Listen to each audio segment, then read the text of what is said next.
So to start a fire, the most important thing is to have this going up and down so that the air is able to go through. If not, what will happen is the smoke will come back and the cabin will be filled with smoke. So you can see I put down 4 rolled up papers, a few of the paper rolls that have lint in it from the dryer because that actually helps it to burn better. Best kindling I've ever seen.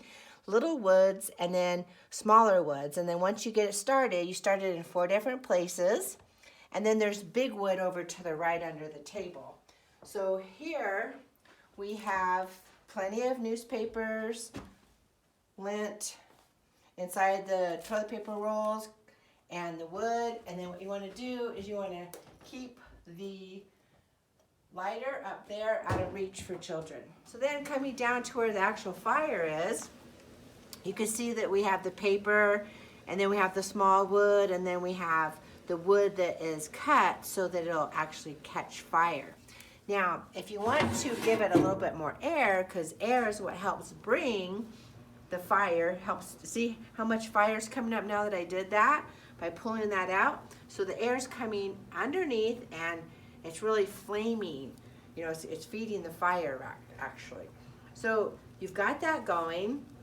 And then what you want to do for probably the first 30 minutes or so is just partly close it where it's just touching, but it's not closed, because then there's air going underneath and there's air going on the side.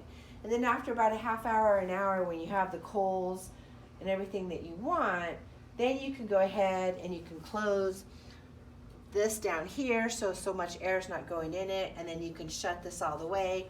And then you can go ahead and adjust this as well, depending on how you want it. So you saw it just shut the door, so just cracked it back open a little bit. And then when you're ready to go to bed at night and you have the coals, just make sure that, you know, everything's nice and tight. And then you want to just want to, you know, turn this up here about 20%. At the top here, about 20%, so that it just slows down the airflow so you have warmth all night long. Enjoy your fire.